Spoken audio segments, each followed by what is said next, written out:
अरे लिफाफों पे जिंदगी गुजारने वालों, शर्म से डूब मरो तुम।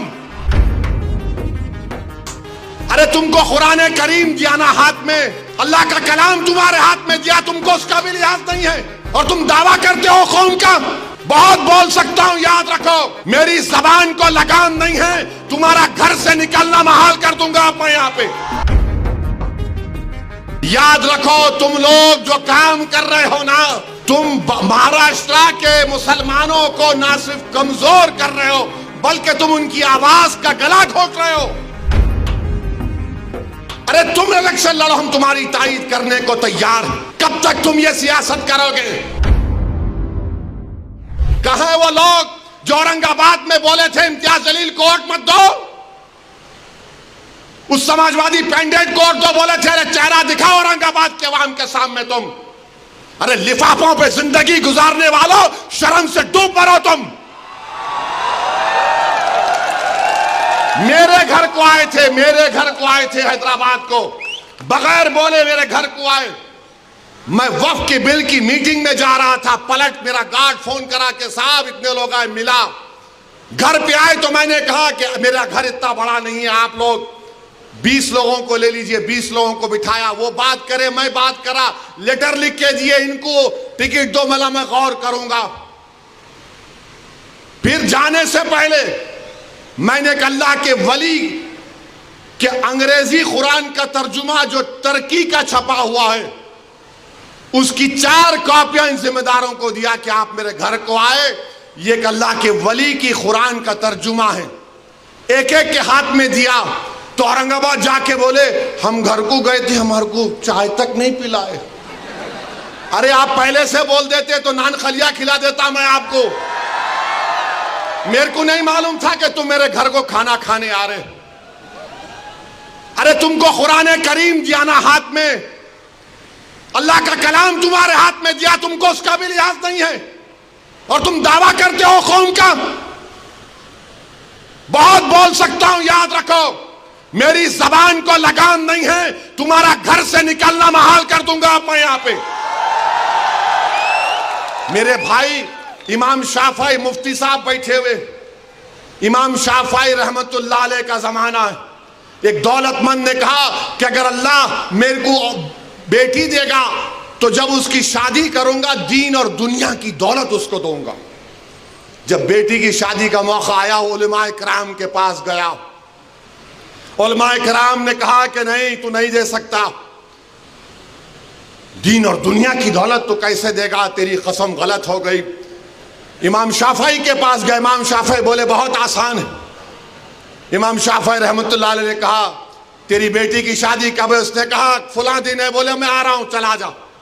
इमाम शाफई पहुंचे, इमाम शाफई रहमतुल्लाह अलैह ने कहा कि आसान है। वो बोला कि हज़रत शादी तो हो गई, क्या है बताओ। बोले कुरान अपनी बेटी को दे दे, दीन और दुनिया की दौलत उसको दे चुका।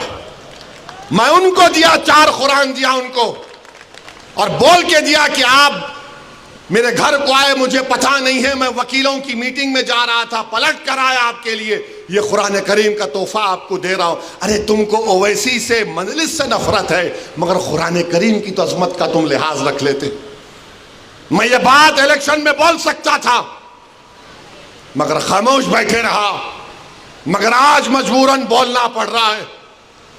याद रखो तुम लोग जो काम कर रहे हो ना, तुम महाराष्ट्र के मुसलमानों को ना सिर्फ कमजोर कर रहे हो बल्कि तुम उनकी आवाज का गला घोट रहे हो।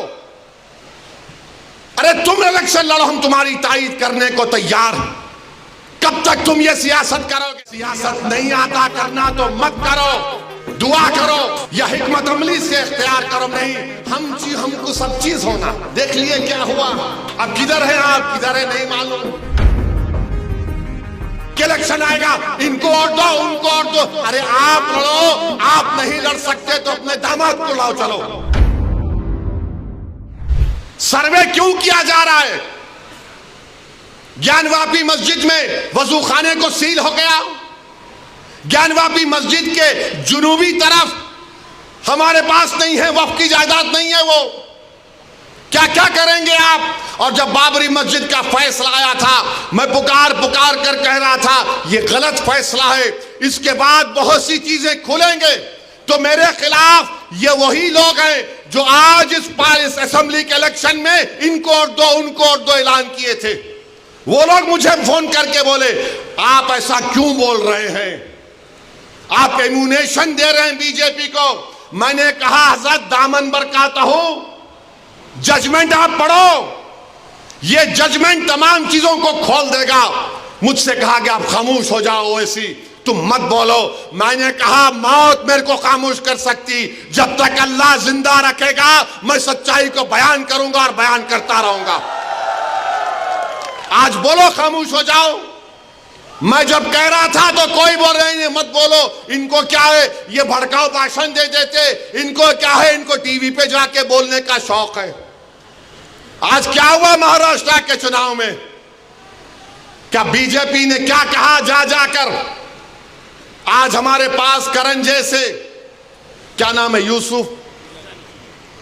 यूसुफ पुंजानी आकर तकरीर करके गए, मैं इलेक्शन जीतने का हार गया।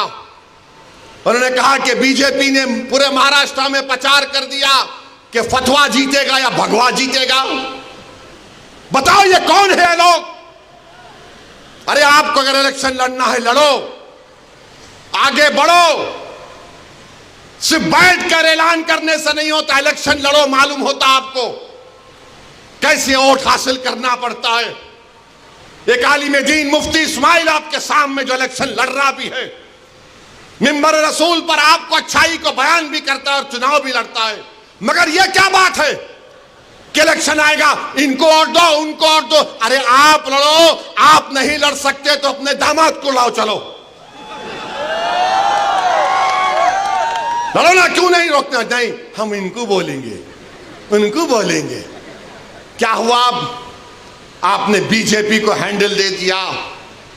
यूसुफ पुंजानी कह रहा है कि बीजेपी गली गली जाकर ऐलान कर दी कि फतवा जीतेगा या भगवा जीतेगा।